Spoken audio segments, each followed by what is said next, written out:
after the touchdown. He'll kick this one away. This fielded a few yards into the end zone.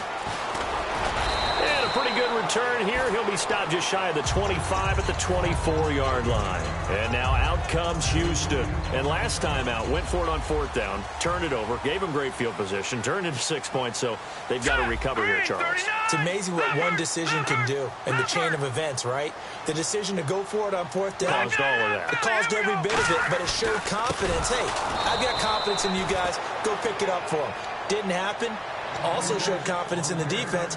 They didn't pick up their end of the bargain, so now they've got to come back out and start over and rebuild that confidence. And a long way to go for the offense here on second down.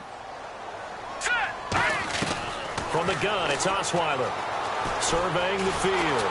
Can't find anyone, and down he goes. Osweiler sacked. Joey Bosa in there to get him for a loss of 5.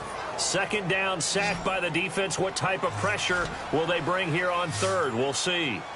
Let's go! From the shotgun, Osweiler. He rifles one that's intercepted. A great read, and it's picked off. And he'll take this down inside the 15-yard line. And now San Diego getting set to go. And that recipe on their last drive that resulted in a touchdown looked pretty good, so they'll be hoping to do that once more. And it takes me back to when we sat with the offensive coordinator and the head coach. They felt pretty good about their game plan and thought there were some holes in the defense, and they exploited them the last time out. Let's see if they can come back and put together a similar. And he takes it in for a Charger touchdown. Travis Benjamin from 13 yards out, and the Chargers are going to add on to their lead.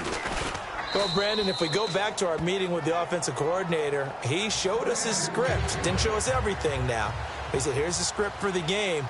I think everything's going according to plan in a big way. 3 drives, 3 touchdowns. Yeah, that's about as good. That is as good as you can do, I guess. So, well done. Yeah, well done indeed. Tremendous execution. This fielded a few yards into the end zone. And he'll bring it back to just about the 25, call it the 24-yard line. The Texans offense now, they get set to head back on the field here. And following the interception, just any interception, are you a little bit more cautious when you start that next drive, or no, you just throw that out the window? I think you are. I don't think that there's any way you can run back out there and go, totally didn't affect me. Let's just go ahead and be loose with the football again. You're going to take care of it, but you have to be careful about being too cautious because now you can't run any offense at all. Still want to attack. We'll see how they attack them here. They isolate Hopkins on the left side. To throw is Osweiler. He's going to loft one deep left side here. And he's unable to grab it. Thought he might have had position, couldn't hold on, third down. One thing I know from experience is that when the deep ball is thrown and you're the defender, you've got to fight that little bit of panic that emerges. You've got to play the ball really well. It's a 50-50 jump ball play. And guess what? They took a shot. How are you going to win it? And in this case, they managed to get it done.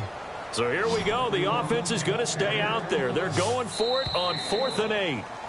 With Charles Davis, I'm Brandon Gaudin, and it's Texans football as we get going in quarter number 2, but likely not for long as they're in punt formation to kick it away.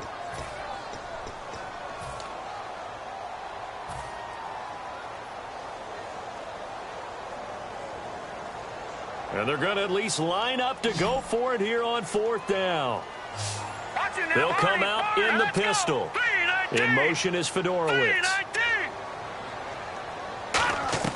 They'll indeed go for it with Osweiler. He's got time. He's going to look, and he fires one that's intercepted. Picked off by Jaleel Adai.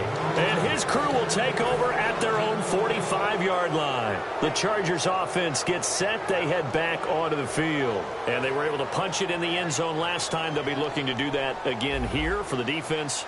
Obviously, they'll be looking to stop them from punching it back in the end zone. It always is punch-counter-punch, isn't it? And which team has the advantage? Well, let's just go back. Last time on offense, they rolled downfield, got into a good rhythm. You can see a little more bounce in and out of the huddle. You can see the sideline really get into the game. So defensively, you're thinking to yourself, how do we take that away from them? How do we get the advantage back? Let's see what they come up with. I think pressure is always the first way to go. You love pressure. I love it. We'll see if they dial it up this drive. And incomplete there. A nice hit. Jars the ball free and brings up third down. Offense trying to avoid stalling out, facing a 3rd and 10. Well, they went for the big play there, but that drop could really hurt their momentum.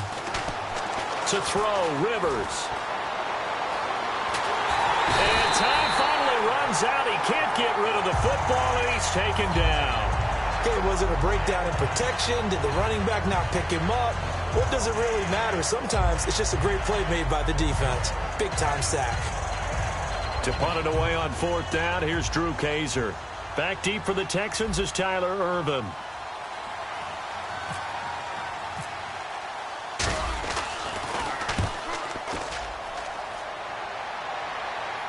And that is very well done there, as this will be marked out of bounds at the 5-yard line. And now out comes Houston. And following the interception, we'll see what they can put together on this drive. I can hear my old college coach right now. He always used to tell us before every game, the team making the fewest mistakes will win.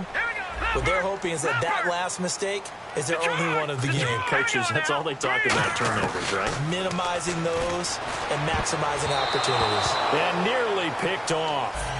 Surprising to see a defender of his caliber let it get away, but it does get away and it's 2nd down.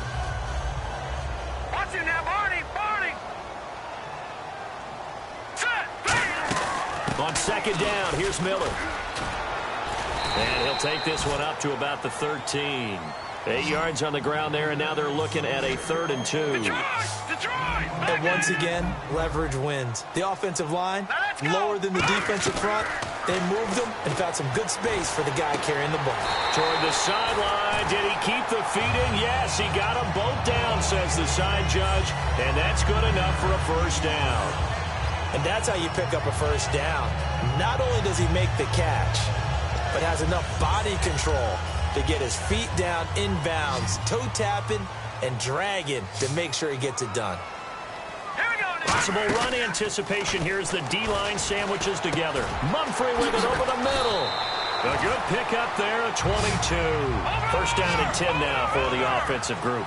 Well, clearly one of his advantages as a passer is his height. Sit back in the pocket, fired over the middle. That makes things tougher defensively, doesn't it? It really does, because your goal is to move the quarterback off his initial spot when he gets his drop back completed.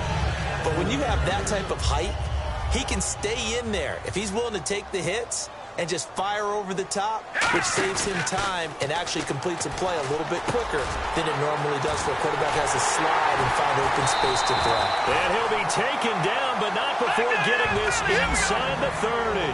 One of the selling points of the in route is it gives the quarterback a really nice sight line to his receiver and almost on a direct shot able to throw the ball into the middle of the field and have a great chance of success as they did on that play.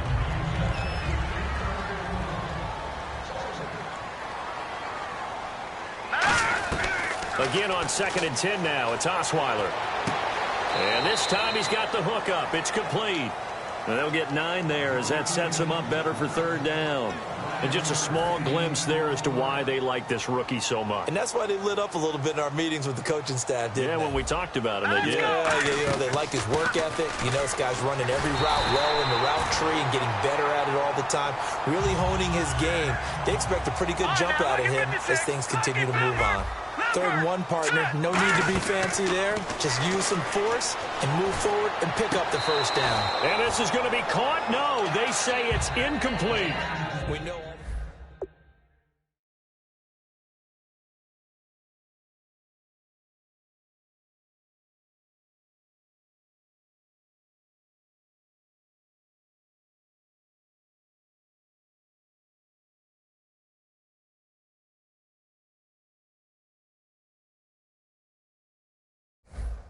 And on this challenge, the refs have to take a peek and see whether or not the receiver was able to dot the I with both feet. While making sure that he possesses the football all